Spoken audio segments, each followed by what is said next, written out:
పరిస్థితి అయితే ఉందని చెప్పాలి Sridevi. Right Nagendra, thank you.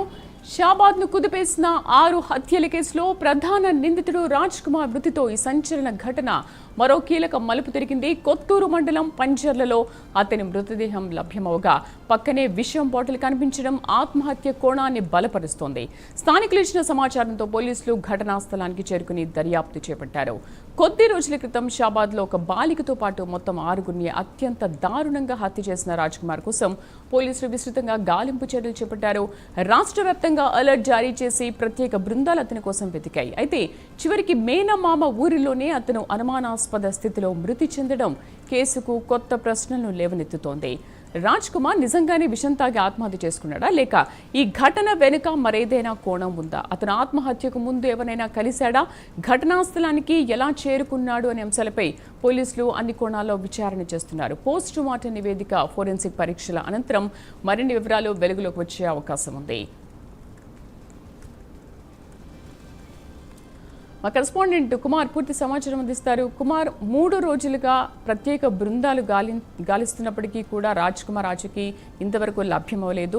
చాలా కథనాలు బయటకు వచ్చాయి. అంటే నిజంగా పోలీసులు ఏమైనా ఎన్కౌంటర్ చేసి చంపేశారా, లేకపోతే అక్కడే ఉంచుకొని కూడా లేరు అని చెప్తున్నారు. ఇలాంటి చాలా కొత్త విషయాలు, రూమర్స్ బయటకు వస్తూనే ఉన్నాయి కదా. అసలు ఈ ఆత్మహత్యతో ఈ కేసులో ఎటువంటి కోణం వెలుగు చూస్తుంది అనుకోవాలి? Thank you Sridevi. అయితే తెలంగాణలోనే సంచలనం సృష్టించిన షాబాద్ 6 హత్యల కేసు నిందితుడు రాజ్ కుమార్ మృతి చెందినట్లయితే ప్రస్తుతం తాజాగా మనకైతే సమాచారం అందుతుంది.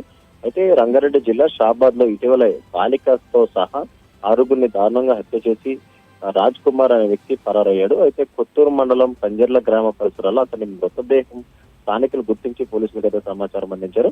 సమాచారం అందుకున్న పోలీసులు ఘటనా స్థలానికి చేరుకుని అక్కడ బాడీని కూడా పరిశీలించారు. అయితే మృతి చెందిన రాజ్ కుమార్ అంటూ కూడా పోలీసులు కూడా ఇప్పటికే కన్ఫర్మ్ చేశారు. అయితే రాజ్ కుమార్ మృతదేహం పక్కన ఒక పాయిజన్ అంటే విషం బాటిల్ కూడా పక్కనే లభ్యమైనట్లయితే తెలుస్తుంది. అయితే ప్రాథమికంగా అతడు విషం తాగి ఆత్మహత్య చేసుకున్నట్లు పోలీసులకు అనుమానిస్తున్నారు. అయితే మృతదేహాన్ని పోస్ట్ మార్టం నిమిత్తం ఇప్పటికే తరలించడం జరిగింది. అయితే పోలీసులు ప్రాథమిక విచారణలో రాజ్ కుమార్ తన మేనమామ ఉన్న పంజర్ల గ్రామానికి వెళ్లి అక్కడ ఆత్మహత్యకు పాల్పడినట్లయితే తెలుస్తున్నట్టు కూడా ఇప్పటికే పోలీసులు చెప్తున్న పరిస్థితి ఉంది. అయితే మరణానికి గల ఖచ్చితమైన కారణాలు పోస్ట్ మార్టం నివేదిక వెలిసిన తర్వాతే బయటపడే అవకాశం అవుతుంది. అయితే షాబాద్ లో జరిగిన ఈ దారుణ ఘటన రాష్ట్ర వ్యాప్తంగా కూడా తీవ్ర సంచలనం సృష్టించింది. బాలికతో పాటు మొత్తం 6గురిని రాజ్ కుమార్ అత్యంత క్రూరంగా హత్య చేసి ముఖ్యంగా అక్కడి నుంచి పరారయ్యాడు. అయితే ఈ ఘటనపై పోలీసులు విస్తృతంగా గాలింపు చర్యలు చేపట్టగా చివరకు అతను మృతిగా లభించడం ఈ కేసులో కీలక మరణం అనే చెప్పొచ్చు. ఎందుకంటే ముఖ్యంగా గతంలో ఇతనిపై పోక్సో కేసు నమోదవడం, అలాగే ఆ పోక్సో కేసులో జైలుకి వెళ్లి బయటకు వచ్చిన తర్వాత కక్ష పెంచుకొని ఎవరైతే కేసు పెట్టారో ఆ బాలికతో పాటు ఆమె తల్లి నానమ్మను కూడా అతి కిరాతకంగా హత్య చేశాడు. అయితే ఆ తర్వాత తన భార్య సొంత బిడ్డలను కూడా హత్య చేసి పరారయ్యాడు. అయితే మొదటగా ఇటు రాజ్ కుమార్ ఏదైతే ఇటు ముఖ్యంగా తను చనిపోయేందుకు కూడా ఒక రైల్వే ట్రాక్ పై వెళ్ళాడంటూ కూడా పోలీసులు అక్కడ ఉన్న సీసీటీవీ ఫుటేజ్ కూడా పరిశీలించి అక్కడ ధైర్యం చాలక పక్కకు తప్పుకున్నట్లు కూడా తెలుస్తుంది. అయితే ఆ తర్వాత ముఖ్యంగా ఇటు సూర్యాపేట జిల్లాలో ఉన్నారని, అలాగే నల్గొండలో ఉన్నాడంటూ కూడా కొన్ని న్యూస్ కూడా బయటకు రావడం జరిగింది. అయితే ప్రస్తుతం అతను పంజర్ల గ్రామం అంటే తన మేనమామకు సంబంధించిన ఈ పంజర్ల గ్రామం దగ్గర అతను మృతి చెందినట్లయితే పోలీసులు అయితే గుర్తించారు. అయితే అక్కడ స్థానికులు ఈ సమాచారం ఇవ్వడంతో అక్కడికి చేరుకొని చనిపోయింది రాజ్ కుమార్ అంటూ కూడా ఇప్పటికే ధృవీకరించారు. అయితే రాజ్ కుమార్ ఏదైతే తనకు తాను ఆత్మహత్య చేసుకున్నాడా లేదంటే ఎవరైనా ప్రలోభ పెట్టి చంపేశారనేది అయితే ఇంకా స్పష్టత అయితే రాలేదు. ముఖ్యంగా పోస్ట్ మార్టంకి ప్రస్తుతం బాడీ పంపించారు కాబట్టి పోస్ట్ మార్టం రిపోర్ట్ వస్తే దాంట్లో దీని మీద క్లారిటీ వచ్చే అవకాశం అవుతుంది. అయితే పోలీసులు రాజ్ కుమార్ పట్టుకునేందుకు కూడా ఇప్పటి వరకు కూడా 14 బృందాలు ఏర్పాటు చేసి గత 3 రోజుల నుంచి కూడా విస్తృత తనిఖీలు నిర్వహించారు. అయితే ఇటు ఎవరినైతే చంపాడో అక్కడి నుంచి ఉన్న సీసీటీవీ ఫుటేజ్ తో పాటు అతని కదలికలన్నీ కూడా పోలీసులు అయితే పరీక్షించారు. అయితే తను తెచ్చుకున్న అద్దె కారుని కూడా ఒక చోట వదిలేసి అక్కడి నుంచి పరారైనట్లయితే తెలుస్తుంది. ఆ తర్వాత కొన్ని చోట్ల తిరిగి ఇటు పంజర్ల గ్రామానికి చేరుకుని అక్కడ ఆత్మహత్య చేసుకున్నట్లయితే పోలీసులు ఒక ప్రాథమిక నిర్ధారణ అయితే రావడం జరిగింది. ప్రస్తుతం దీనిపై పోలీసులు ఏదైతే ఇంకా పూర్తి స్పష్టత ఇచ్చే అవకాశం కూడా ఉందని చెప్పొచ్చు. అయితే కుమార్, ఈ 3 రోజుల ఎంక్వైరీలో అసలు భార్య పిల్లల్ని ఎందుకు చంపాడనే విషయం పైన ఎవరితోనైనా మాట్లాడి పోలీసులు దీనిపైన ఏమైనా ఎంక్వైరీ చేశారు? ఎందుకంటే అతనిది లవ్ మ్యారేజ్ అంటున్నారు. సో అలాంటప్పుడు ఎందుకు భార్య పిల్లల్ని కూడా చంపాల్సి వచ్చింది? ఓకే, పగ ఉంది కాబట్టి బయటకు వచ్చాక వాళ్ళని చంపేశాడు అంటే ఓకే, కానీ ఎందుకు సొంత భార్య పిల్లల్ని చంపాడు? అండ్ వాళ్ళ మేనమామ ఊర్లోనే ఈ విషయం జరిగింది, ఈ ఘటన జరిగింది అనుకున్నప్పుడు ఇప్పటి వరకు ఏమైనా పోలీసులు అక్కడికి చేరుకుని ఏదైనా ఎంక్వైరీ విచారణ స్టార్ట్ చేశారా? అయితే ముఖ్యంగా పోక్సో కేసు అంటే మే 16న ఇతనిపై పోక్సో కేసు అయితే నమోదైంది. ఆ తర్వాత మే 26న పోలీసులు అతన్ని అరెస్ట్ చేయడం, ఆ తర్వాత జైలుకి వెళ్ళడం.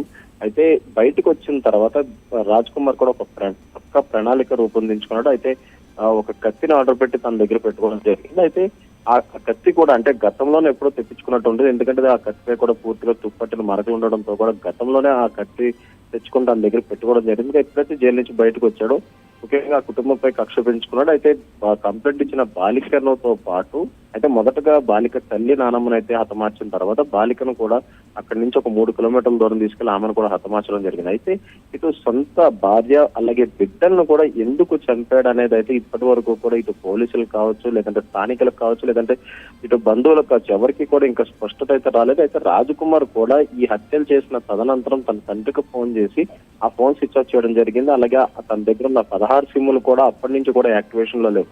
అయితే పోలీసులు టెక్నికల్ ఎవిడెన్స్ కోసం పూర్తిగా విస్తృతంగా ప్రయత్నించారు. అయితే ఈ ఫోన్ స్విచ్ ఆఫ్ అవడం, అప్పటి నుంచి కూడా తన ఫోన్ వాడకపోవడం, అయితే ఈ 3 రోజుల పాటు ఎక్కడెక్కడ తిరిగాననే దానిపై కూడా ఇంకా స్పష్టత అయితే రాలేదు. ఎందుకంటే రాజ్ కుమార్ కొద్దిసేపటి క్రితమే మృతి చెందినట్లయితే ఇటు పోలీసులు గుర్తించారు కాబట్టి ముఖ్యంగా పంజర్ల గ్రామంలోనే తన మేనమామ అయితే ఉంటాడు.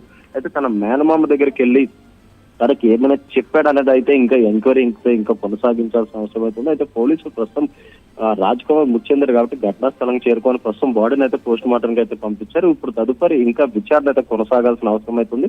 ఈ 3 రోజుల పాటు రాజ్ కుమార్ ఎక్కడ ఉన్నాడు అనేది అయితే ఇంకా స్పష్టత రావాలి. ఎందుకంటే ఇప్పటివరకు కూడా పోలీసులు ఆ కారు వదిలినప్పుడు వరకు కూడా పోలీసులు పూర్తిగా సీసీటీవీ ఫుటేజ్ మొత్తం వెరిఫై చేశారు. అయితే అక్కడ రైల్వే స్టేషన్ లో ముందుగా ఆత్మహత్య చేసుకోవడానికి ప్రయత్నించినట్లు కూడా అక్కడ సీసీటీవీ ఫుటేజ్ లో కనిపించింది. అయితే ట్రైన్ కి ఎదురుగా నించొని ట్రైన్ కింద పడిపోవడానికి కూడా సిద్ధమైన రాజ్ కుమార్ ఏదైతే ట్రైన్ వచ్చే సమయంలో పక్కకు తప్పుకున్నాడు. అయితే తనకు చనిపోవడానికి ధైర్యం చాలక పక్కకు తప్పుకున్నట్లు కూడా ఆ సీసీటీవీ ఫుటేజ్ లో కూడా చాలా క్లారిటీగా అయితే కనిపిస్తుంది. అయితే ఇప్పుడు ఏదైతే పురుగుల మందు తాగి ఒక వెంచర్ లోని అంటే పంజర్ల గ్రామానికి చెందిన ఒక వెంచర్ లో తను ఆత్మహత్య చేసుకున్నాడు కాబట్టి దానికి సంబంధించి అసలు ఏం క్లారిటీ ఉండదైతే ప్రస్తుతం ఇంకా పోలీసులు కూడా ఇంకా అంటే పూర్తిగా స్పష్టత అయితే ఇవ్వలేదు. ఎందుకంటే తన మేనమామ ఊరైన ఈ పంజర్ల గ్రామానికి తన మేనమామ ఇంటికి ఒకవేళ వెళ్ళాడు అయితే వెళ్తే గనక ఎప్పుడు వెళ్ళాడు, అయితే తన మేనమామను కలిశాడా లేదా తనకు సంబంధించిన బంధువులు ఎవరినైనా కలిశాడా అనేది అయితే పోలీసులు ఇంకా ఎంక్వైరీ చేయాల్సిన అవసరం అవుతుంది. అయితే కొద్దిసేపటి క్రితం ఈ బాడీ దొరికింది కాబట్టి పోలీసులు దీనిపై పూర్తిగా విచారించిన తర్వాత దీనిపై ఒక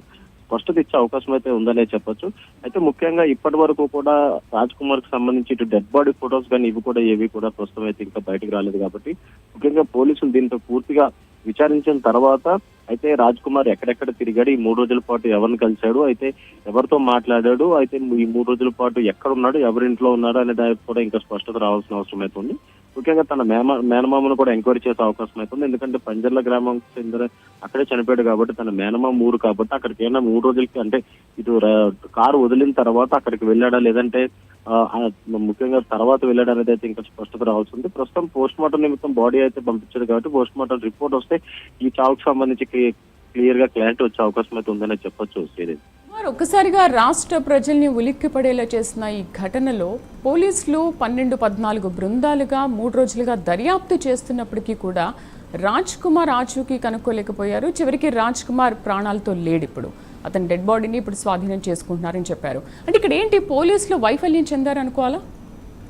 అయితే ముఖ్యంగా రాజ్ కుమార్ ఏదైతే ఈ 6 హత్యలు చేసిన తర్వాత అసలు తన ఫోన్ స్విచ్ ఆఫ్ చేయడం, అలాగే ముఖ్యంగా ఈ హత్యలు కూడా అర్ధరాత్రి సమయంలో జరగడంతో కూడా ఇటు పోలీసులు కూడా ఇది ఒక సవాల్గా మారింది.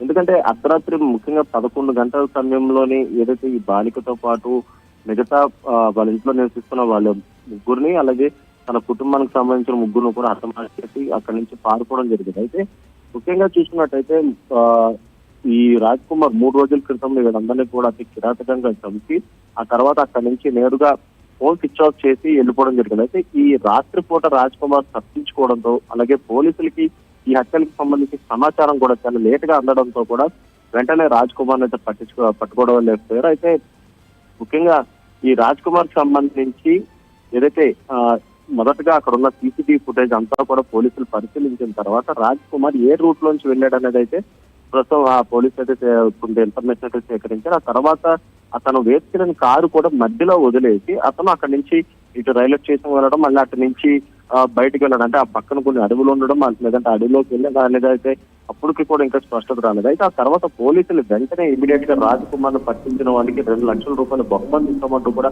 ఇటు ఫ్యూచర్ సిటీ కమిషనర్ కూడా ఒక ప్రకటన వెలువరించడం జరిగింది. అయితే 3 రోజుల నుంచి కూడా రాజ్ కుమార్ ను పట్టుకునేందుకు పూర్తిగా టెక్నికల్ ఎవిడెన్స్, సీసీటీవీ ఫుటేజ్, తన కదలికలకు సంబంధించి పూర్తిగా ఎంక్వైరీ చేస్తున్నామన్నారు. మొదటగా 9 బృందాలు ఏర్పడినప్పటికీ కూడా ఆ తర్వాత ఆ బృందాలు కూడా 14 బృందాలు ఏర్పాటు చేసి ఇటు బెంగళూరు, అలాగే కర్ణాటక, అలాగే ఆంధ్రప్రదేశ్, అలాగే తెలంగాణకు సంబంధించి ప్రతి చోట కూడా పోలీసులు విస్తృత తనిఖీలు అయితే నిర్వహించారు.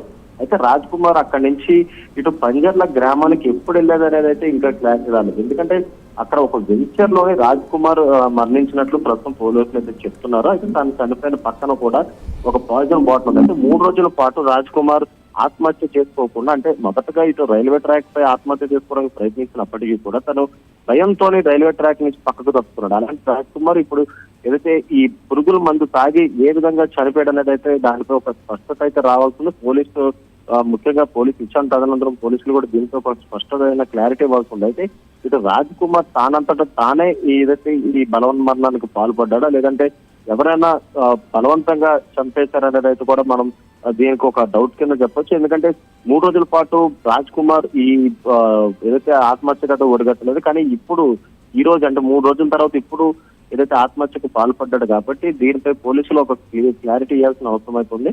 అయితే ఇటు మేనమామకు సంబంధించి కూడా, అంటే పంజర్ల గ్రామంలోని ఈ వెంచర్ లో రాజ్ కుమార్ చనిపోయాడు కాబట్టి ఆ ఊర్లో తన మేనమామ కూడా ఉంటాడు కాబట్టి ఇటు మేనమామ కూడా తను ఎంక్వైరీ చేస్తే రాజ్ కుమార్ ఈ 3 రోజుల పాటు తన కాంటాక్ట్ అయ్యడం, లేదంటే అక్కడికి వచ్చాడా లేదనేది ఒక క్లారిటీ వచ్చే అవకాశం ఉందని చెప్పొచ్చు. Right Kumar, thank you. Telugu రాష్ట్రాల్లో సంచలనం రేపిన షాబాద్ 6 హత్యల కేసులో నరహంతకుడు రాజ్ కుమార్ మృతి చెందాడు. రంగారెడ్డి జిల్లా కొత్తూరు మండలం పెంచర్లలో అతడి మృతదేహాన్ని స్థానికులు గుర్తించిన వెంటనే డయల్ 100 కు సమాచారం ఇవ్వడంతో పోలీసులు అక్కడికి చేరుకుని పరిశీలిస్తున్నారు. మృతుడిని రాజ్ కుమార్ గా నిర్ధారించారు. అయితే మృతదేహం పక్కన పాయిజన్ బాటిల్ ఉన్నట్టుగా గుర్తించారు పోలీసులు. మరింత సమాచారం మా కరెస్పాండెంట్ నాగేంద్ర అందిస్తారు.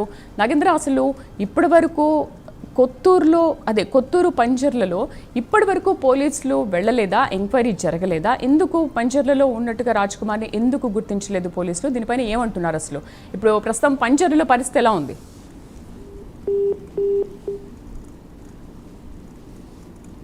నాగేంద్ర, అక్కడ ఉన్నటువంటి చుట్టుపక్కల ప్రజలంతా కూడా ఎక్కడైతే రాజ్ కుమార్ సూసైడ్ కి పాల్పడ్డాడో ఆ వెంచర్ కి పెద్ద ఎత్తున